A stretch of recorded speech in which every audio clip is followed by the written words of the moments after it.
How are we feeling? Feeling good, feeling good. Jerome Fuck Your Puts Powell just did Oh God. just did a 50 bips rate cut. How do you guys feel about that? How you feel Joe, about weren't it? you? I know. Why you looking at me like that? Joe, Man? I know how weren't you you calling feel this like about 3 it. months ago? Yeah. Yeah, so at Asymmetric, we're actually a macro fund dressed in crypto clothing, and we wrote about this almost 3 months ago, and we were told that we were crazy because we thought that Jerome Powell had to cut 50 in September because he didn't cut 25 in July. At 2:30 this morning, I had to take some cringe victory laps on the internet because it turned out to be true. So, yeah, 50 bips today from the Fed.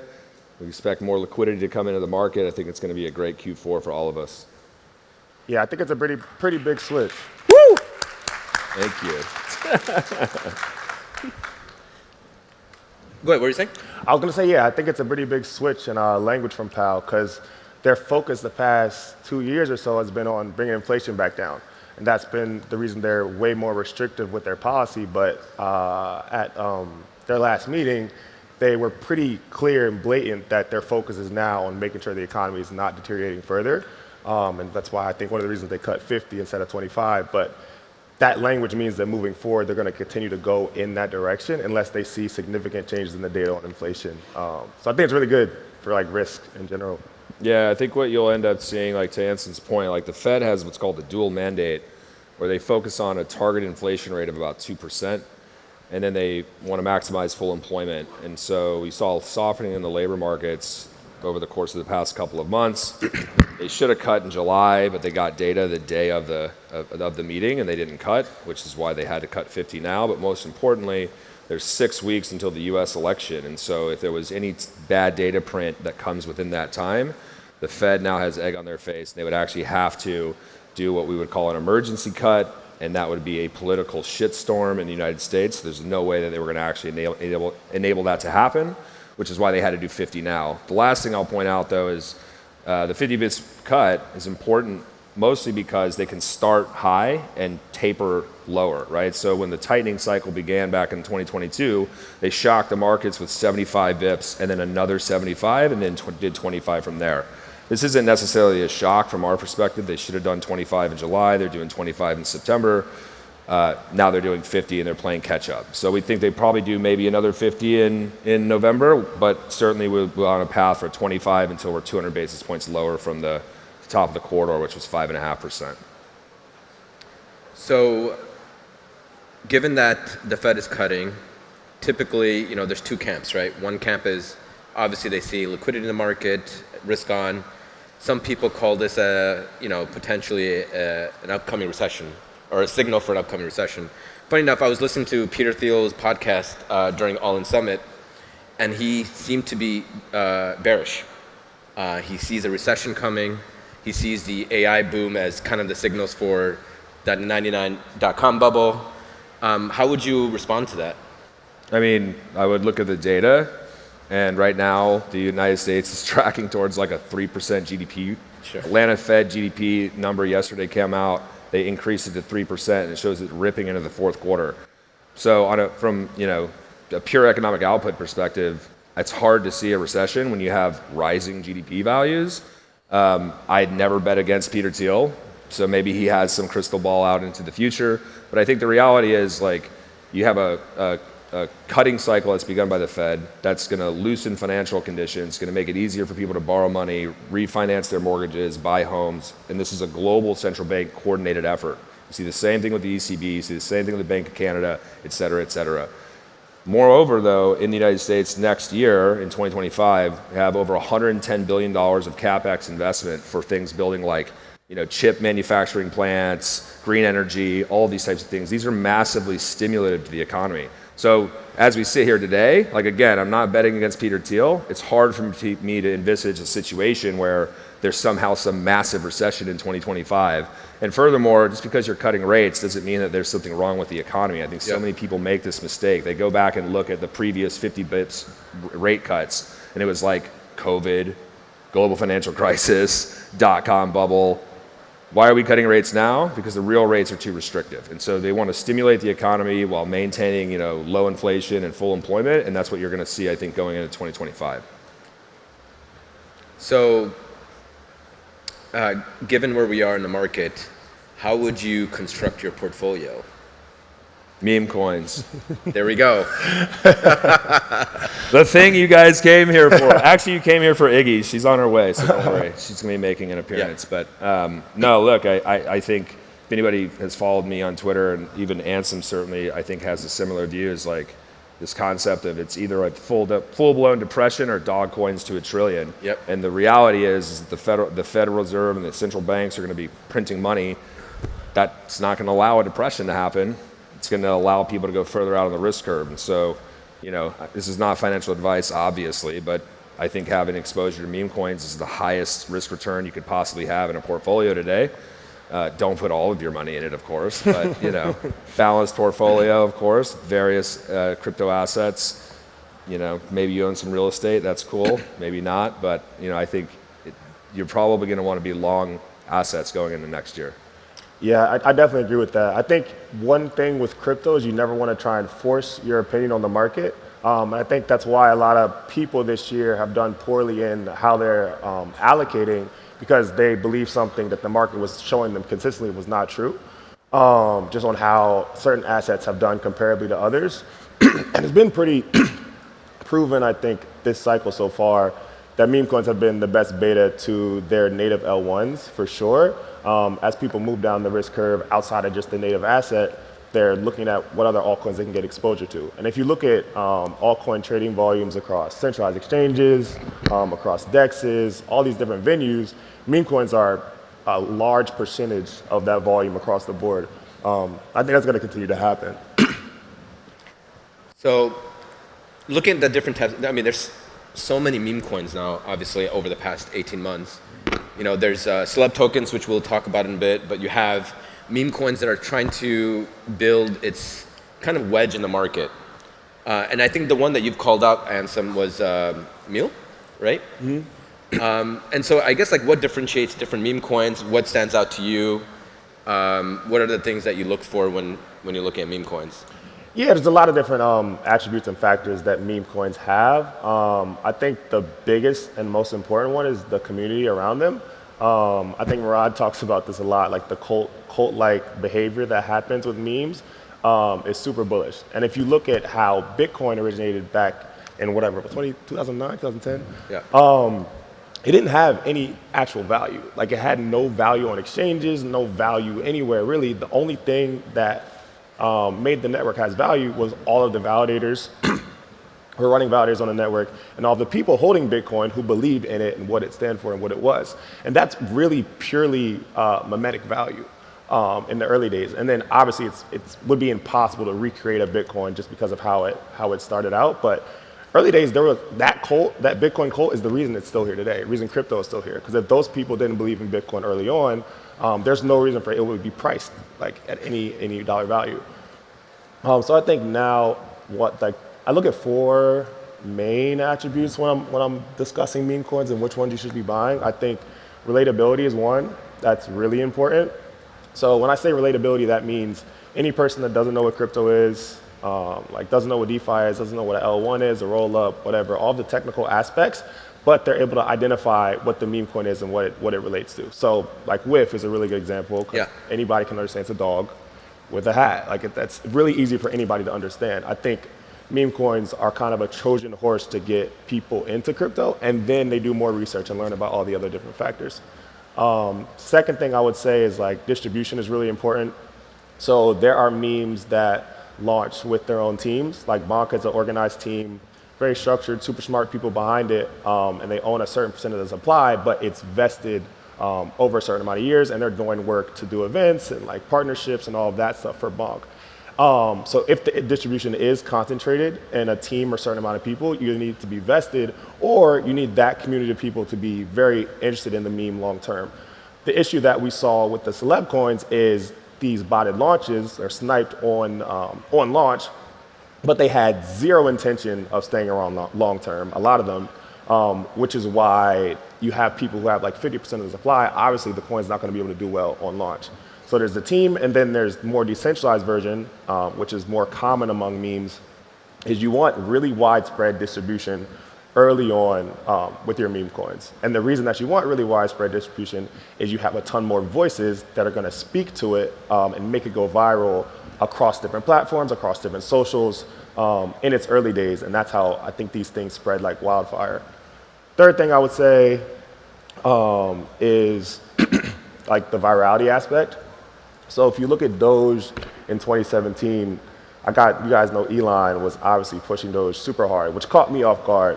But because of how many people he knew, and everybody knows who Elon is, that made Doge able to go viral super, super easily. So with memes, it's either connection to some like current events that people know really well, or like people influential across socials, or like athletes that a lot of people know. If they're connected to these memes, that's another way that they go super viral. And I would say the last thing is like extensibility.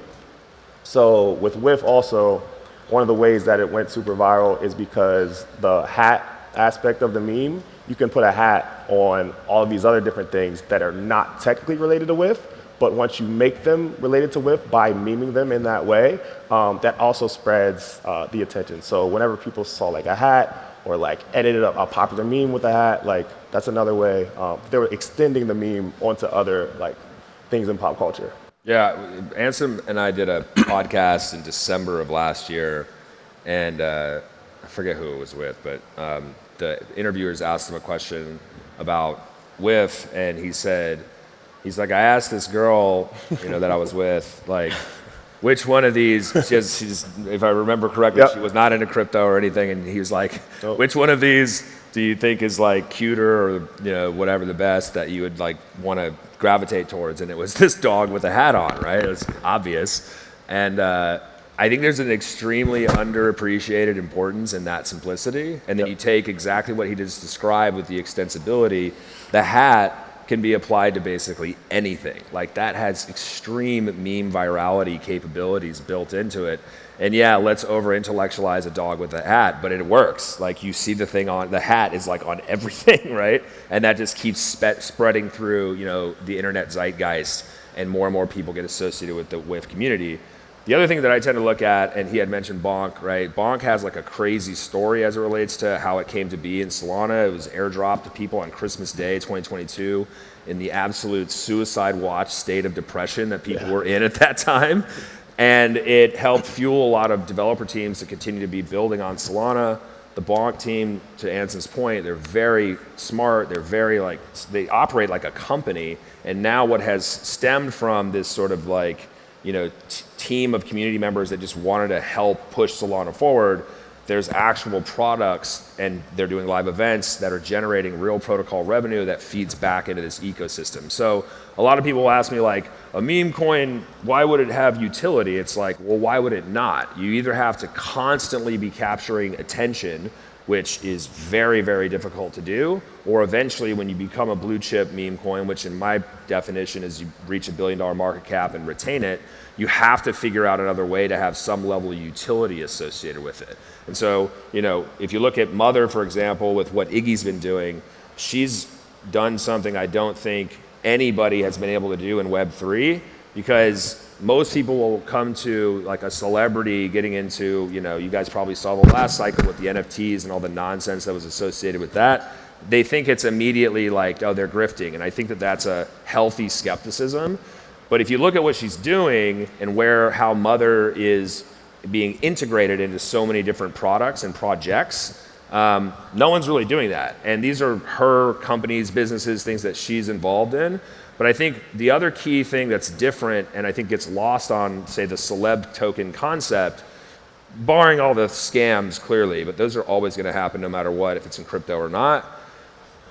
10, 15 years, whatever it was, when Instagram first came out and celebrities started to get on Instagram, people loved it because they felt closer to their celebrities. There's a level of proximity that gets smaller, even though you're just on an app and you're looking at what Kim Kardashian's eating for breakfast. But as a fan, you kind of feel like you're more connected to her. And I think Iggy's gone on record to say that this is one of the things she likes about the mother community and the token that she's created. It's another way of having some proximity to her and what she's doing in her cult of personality. I think that that is a really like sort of underappreciated point as to how the meme coin / celeb coin has become a thing in crypto. Personally, I don't think meme coins are the right naming factor for what's happening in the space. I do think meme coins bring in a negative connotation to all the things that are happening.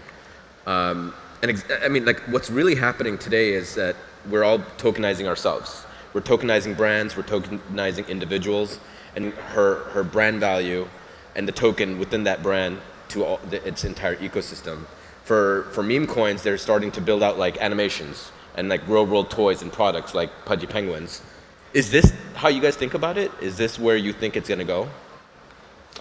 I mean, from my perspective, you know, I've written about this and probably tweeted too many times about it, but the way I look at like meme coins, culture coins, celeb coins, whatever you want to call it, things that basically piss off VCs, these types of tokens, they attach themselves to culture. And culture can be personified through things like art, music, food, fashion, etc. But there's absolutely internet culture. And so you as a person on the internet, or you know, an anonymous pickle on your Twitter, like what does it matter? Like you could be anything you want on the internet, and there's ways that people can build community, they can monetize that, they can tokenize themselves, to your point.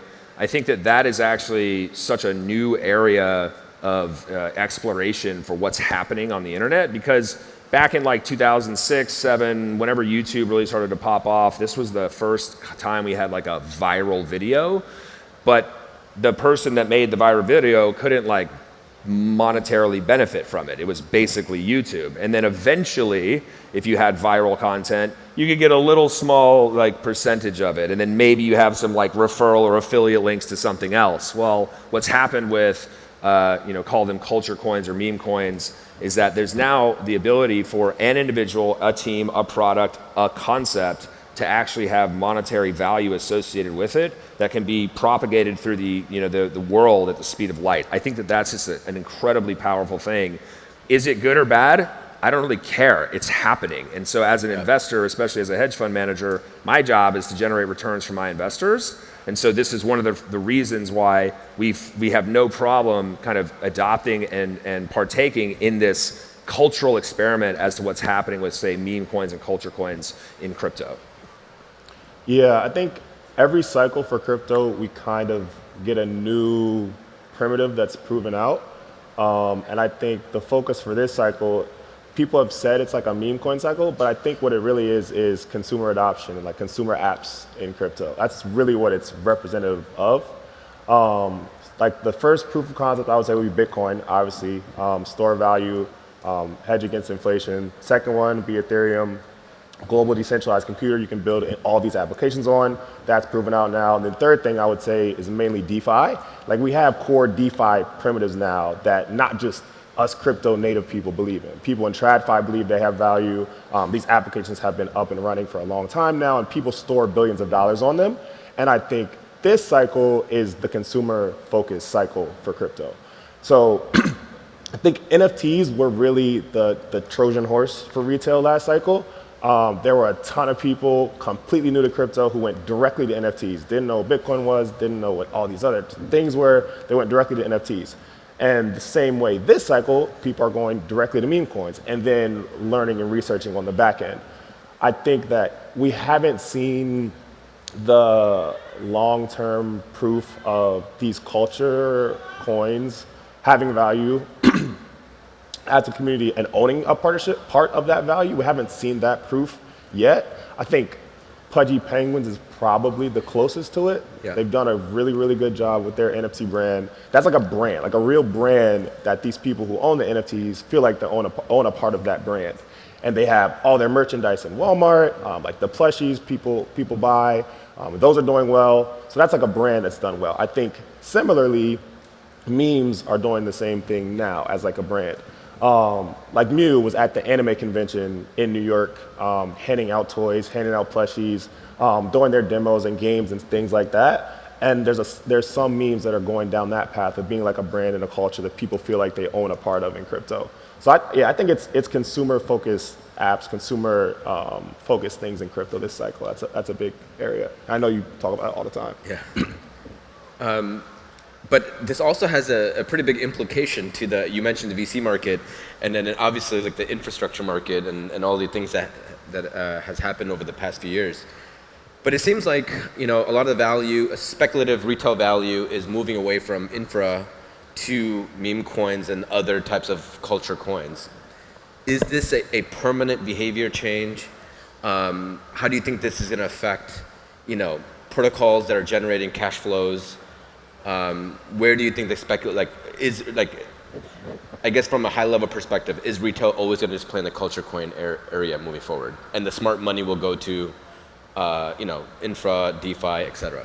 Yeah. Well, no, go ahead, Ansem. I think there's two main reasons for that. I think whenever you see the first iteration of something in crypto, that's when it has its speculative mania. Like it's super, super high, no target really, nothing to compare it to. And that's what happened with L1s last cycle. You had L1s last cycle who went extremely high because nobody had any benchmark besides Ethereum. That really was it.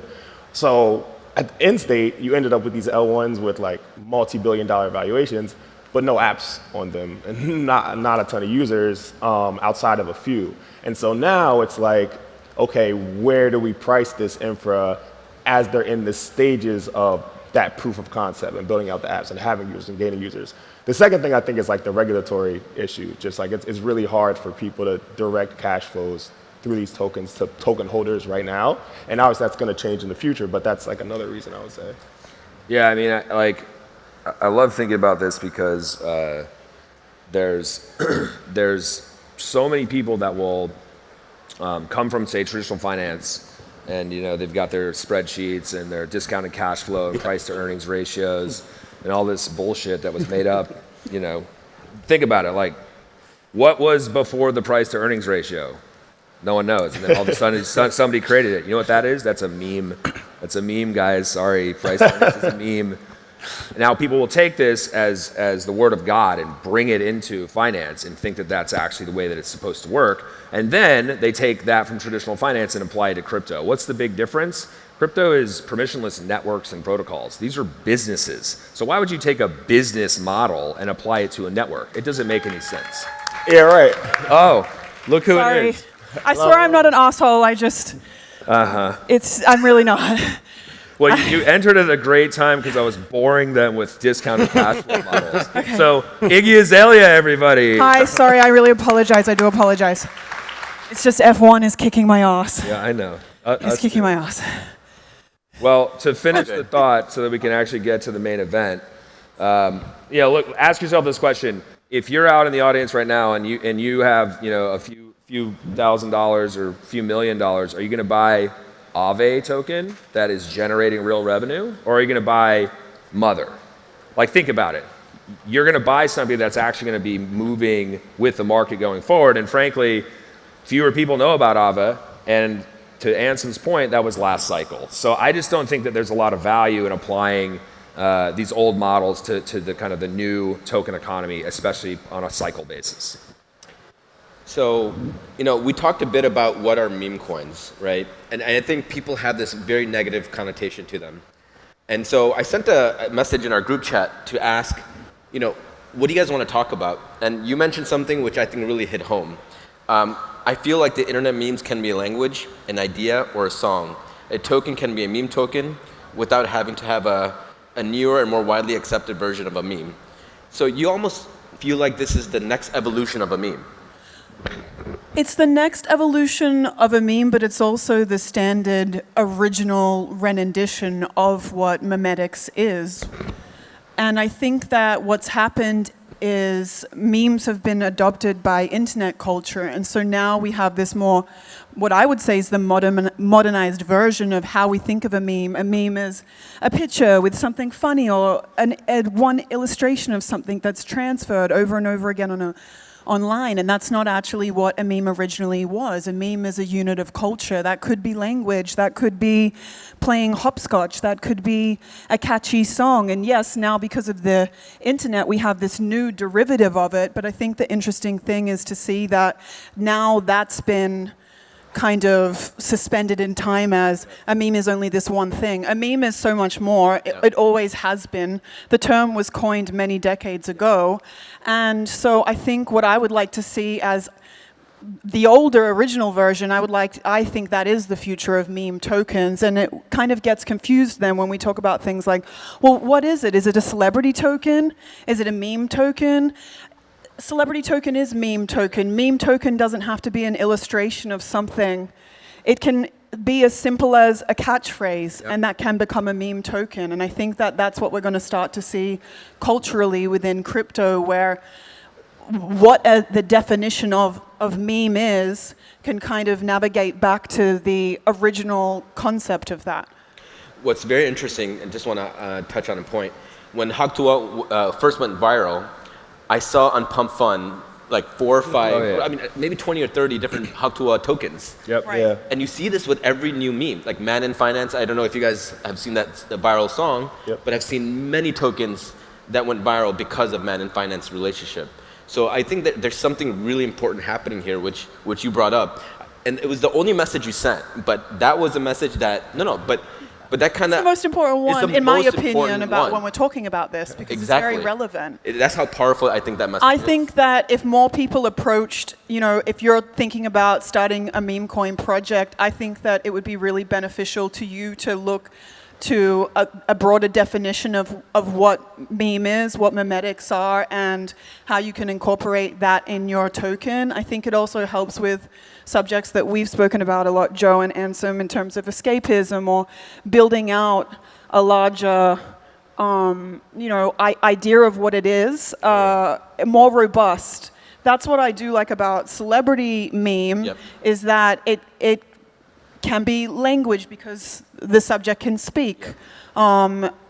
It can be something that they wear over and over again. There are a lot of ways that it can culturally meme itself, but that doesn't mean that that concept is limited to it being a physical person. You could start just with your phrase, and that is the meme token. And I think that if you're going to be a first mover in where meme tokens are going, it would be smart for you to consider having a different angle like that to set yourself apart from the traditional form that we see of a tokenized illustration of a meme. Yeah, I mean, to your point about like the Haktua thing, and like what's so fascinating about this, because I was a software developer for a long time, and you can basically like front run culture with tokens now, right? If you know actually how to write code and you can execute on Solana with smart contracts, and you have like maybe you have some filtering mechanism where like when the Haktua thing happened, it just automatically generates a token, it automatically creates a pool, and then people can kind of like go apeshit on it.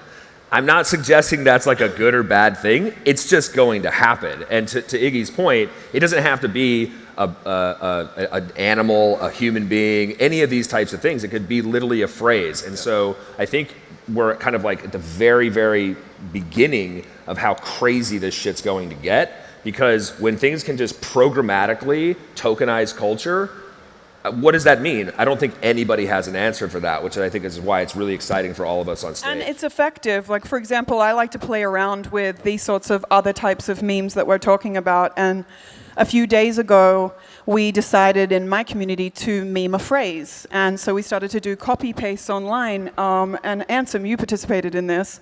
Of Iggy Azalea started the bull run. It's silly, but just from a phrase alone, that is a meme that then transfers itself and repeats over and over and over again, and is replicated. And then my market cap is up by 15 million that day. And I haven't actually produced any stereotypical meme there, but I have memed language. And things like that, I think, are going to become very effective because we are oversaturated and I think fatigued as a market and as an audience of what we traditionally think of in this category.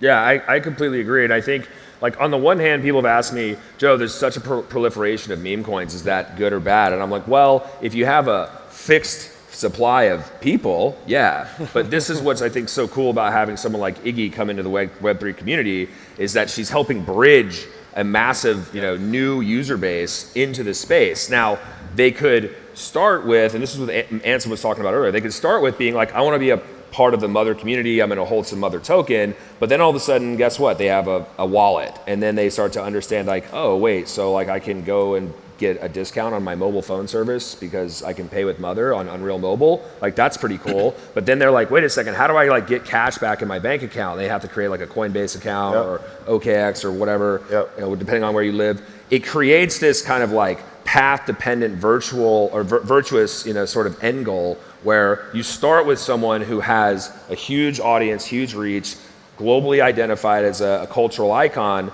but that can bleed into a broader user base. And so, you know, right now, yeah, all of us in crypto, we're like shuffling our money around and trying to figure out who's gonna make a few bucks, right? That's basically it. Until you have this kind of step function improvement in the number of users, it's not gonna change too much. Yeah, you could have the institutional side of stuff, buying Bitcoin ETFs, et cetera, but until you actually have like culture at a mass level adopting crypto, you know, it's just going to be more of the same of what we've seen for the past, you know, call it 6-7 months.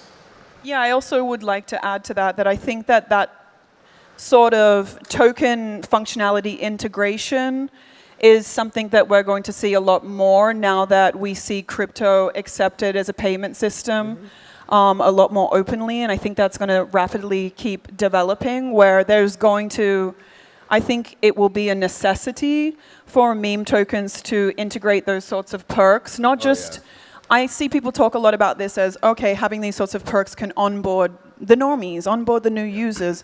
And yes, that is one function, but also I think it kind of eliminates some of the PvP type of mentality that we see that gets people, like we're saying, in and out of a token quickly and turns it more into a PPP system where you are more likely to stay within this token because there are these other perks that you're getting. And it's not just that they're integrated. I think what's really important beyond just the integration of the token into these sorts of products or things being relevant in future, but that they come with a discount or they come with an incentive to make the user say, okay, this club is valuable to me because I have these experiences that are on offer to me beyond the experience of a digital community. And it's going to have to develop that way for it to remain competitive here if we're going to have access to crypto freely when we're out in retail. It can't just then be, well, the token is integrated into this. Okay, well, I can pay for this in Solana, Bitcoin, the token.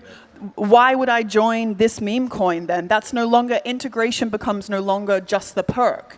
It has to develop into something that you know, is of more interest and value to the people that are holders here. It's like a sub-social network. It is, and it's also, I think, integration is interesting because it's a way to add to the brand identity. What is your meme token and what is it about? And what other brands can you then align yourself with in a parallel approach that give you a more in-depth persona of who is it that's in your token holding it and how does that person see themselves? And it's a lot like that in entertainment where people identify, I like rap music or I like this artist and this to me means that I dress a certain way and I outwardly can show you what I like. And brand association plays a lot into that culturally with music or entertainment already. So I think that with crypto becoming a lot more retail, it's undeniable that we're going to see that type of thing happen in meme tokens too, where it's more than just what do you hold in your wallet. Oh yeah. It's beyond that. The meme token can become a bigger brand or a persona that somebody can identify with and say, yes, this is me and all these brands are me that are associated with it and this is a wider, more cultural thing that's happening here that I see myself in and want to be a part of. And these people in this community also are this. So I want to come and be here with that. Can you identify that when you like, you know, a cat?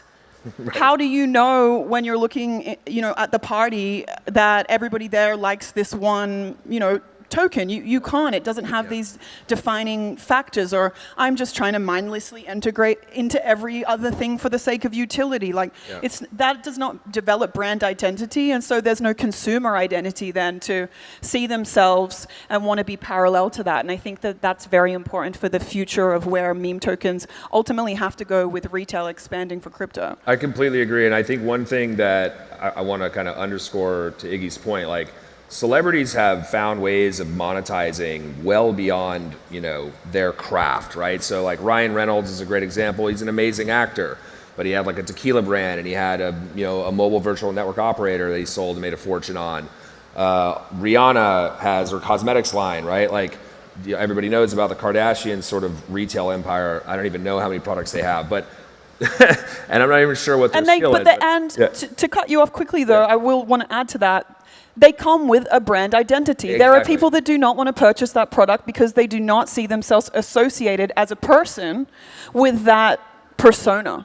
That's right. Yeah, and with, say, like if you look at like Rihanna, for example, with her cosmetics line, like she has an enormous audience, and there are people that want to associate it with her, and she's built a brand identity. I think the next level up from that is what Iggy's doing with Mother. She's creating a brand identity around Mother itself while having access to her celebrity and all the things that she's doing with it. I think that's the key difference here, is that all of the other folks that have tried to enter Web3 and do some celebrity thing aren't thinking about it from how do we build a brand around this that people want to be a part of because they may know me from my years as a super successful artist, right? That's a huge differentiator, I think, for what Iggy's doing as well as how things are going to be moving going forward.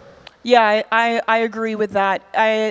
Successful celebrity tokens cannot translate if the brand is just the person. Exactly. That does not work as a concept, and that has to change when we're talking about celebrity meme tokens. It cannot be that. It has to be the same retail formula that you're talking about with Rihanna having Fenty or Kim Kardashian having Skims, where we've moved beyond for them in retail their face necessarily being on the brand to entice the consumer. Exactly. And it is the same formula with meme tokens. That is the only way that it can work. Otherwise, you're pigeonholing yourself into, okay, the super fan of what I've already built out here as a brand identity. It is a different audience, and it just cannot work that way. That's right. Ansem? I think one of the most important realizations for me is how much attention is actually worth in this attention economy. If you look at the Hawk Tuah girl, that was like a 30-second clip, and it turned her into $1 billion business in less than a month. If you look at how people do deals with these very important like rappers, athletes, companies, like Stake. Stake did a deal with Drake for $100 million because so many people know what Drake is. And I think it's easy for people to understand how much that attention is worth when it's not a coin or a token. But when you do that transfer, that financialization that crypto does, people kind of like get lost in the gap there. I think it's really, really, really underemphasized how much attention is going to be worth, especially with how much people are on the internet now. I agree, and all these people that we're talking about in the retail space, ultimately, they are successful because they create memes. We're talking about musical artists. A song is a meme. A hook is a meme. They are in the position that they are and the platform that they are because they understand memetics, whether they realize that they do or not, they do. And so this is the same thing, and that is why I feel so strongly about the fact that we have to expand our concept and reasoning of what an internet meme is and backtrack that to what it was originally. That is the key to where this is ultimately going. Whether you agree with it or not, I mark my words in 5 years. That is what we're going to be seeing for meme tokens. I'm very sure of that. You know what's very interesting, as we see a lot of startups in the crypto space. We're starting to see startups that are looking to tokenize music and songs. And we're starting to see like onboarding experiences like Moonshot that are looking to onboard more and more retail. So all of what you're saying is starting to happen even in the startup world, which is very interesting. For sure. And it's cool. And that's why I'm wearing a cowboy hat today. Because I'm having a rodeo. And I'm very committed to branding, you know? And that's why I'm wearing this cowboy hat today, because I just want to showcase the fact that escapism matters here too when we're developing meme tokens and developing a concept that people can buy into. I think that we understand that when we have, especially in NFTs, the storylines of NFTs or what this gecko has and the different parts of it, and what we can develop that within meme tokens too, but it doesn't have to be that it is secondary to some picture or persona or character. This is directly the consumer that has to identify with it now in future. Do you think, Iggy, do you think what you're doing, though, is actually reproducible for other celebrities that you're friends with? Yes, 100%. But do they want to? Right. I don't know. Yes, exactly. I think that once there's a roadmap for people to see how to integrate and how that can be successful, then yes, I think that they will. But I think, in my personal opinion, I'd say that we're about 2 or 3 years away from that truly happening, because meme tokens as a whole need to evolve into this new model that we're talking about. And having memes that can be people or language will make a lot of that make more sense to the outsider or the celebrity. But I don't really think that celebrities are essential in coming into the space and showing you how to do that. It already exists in the retail space. Right. We already have that roadmap of what catches a consumer's attention and gets them to buy into the brand and then want to look the brand, want to outwardly represent the brand, want to buy into the brand experience and other parallel products. And really, we should be taking that roadmap, no matter if you are an illustrated token or if you're language or music or a human being. Right. And we have the roadmap there. It doesn't require necessarily celebrity to come in and do that. Celebrity does that in retail, and meme tokens should look to that roadmap and find ways to utilize it in the crypto space, because it's proven, and it's been proven for decades and decades and decades. Yes, products have expanded and they're more robust now in the way that we integrate them into an already engaged audience, but you know, this has been occurring for decades. It's not a new concept. Right. The internet makes that hyper sensationalized, and we have more access to the consumer and to the data of what is working or not. And meme tokens need to take that, it's available to us, and start to integrate it into the token. Yeah. It can't just be hype or selling the news anymore. It's not going to be good enough. Yeah. In many ways, I feel like there's a couple of things that I'm hearing. One is celeb tokens and tokens in general are going to become much more rampant. And so people will have to design different playbooks. And in your case, you're actually designing the playbook for celeb tokens. Yeah. And so I do feel as if once you find massive success, I could see, you know, hundreds of other celebrities coming in, replicating that playbook. And you tweeted something this morning, I think it was this morning, where you talked about the debate rebuttal with Eric. Yes. And you mentioned something, and I want to bring this up, which is celeb tokens are simply meme tokens with docs founders a larger reach. Right. Which I think is, that's like exactly what it is. And so I think that was very important. But then one more thing I want to touch on is that there's a group of people within crypto that just hates or doesn't believe in celeb tokens, meme tokens, and et cetera. I don't believe in celebrity tokens as they have been in the past either. I think that concept does not work. I understand the concept of getting a person that has a platform and to onboard an audience.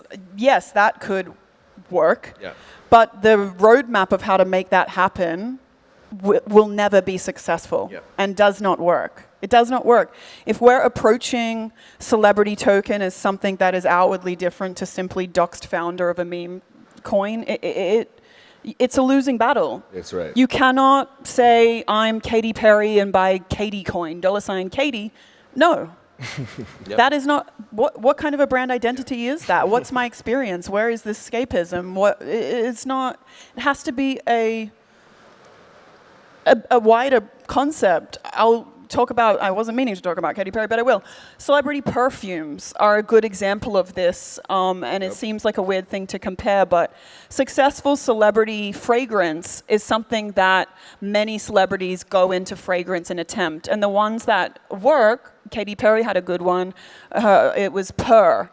She took something that she's known for. She likes cats. She has cats.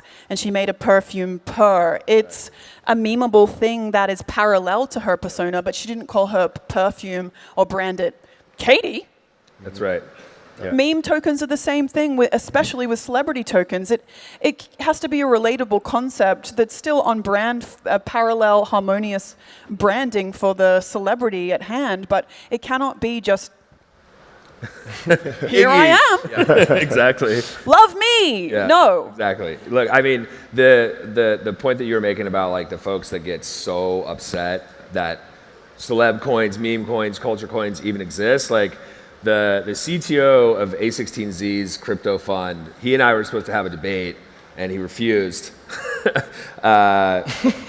Because he's like one of these guys, and look, I don't know him personally, but like I see him on the internet, and you know, he and other folks that tend to over-intellectualize a lot of their investments in this space have a problem with people fucking shit up with things like meme coins. Like that's just a fact, and that's never going to change. These are permissionless networks by design. You should embrace this type of like bizarre creativity that's going to happen. And frankly, having culture actually adopt this new technology makes it cemented for life. So this should be actually embraced by the broader community as opposed to VCs with massive bags and investments in over-intellectualized technologies pointing to meme coins and culture coins as if it's some sort of horrible thing for the industry. It's just nonsense. Well, what's really funny about that is when you have a trade thesis and it incites a ton of anger in a very large group of people, it's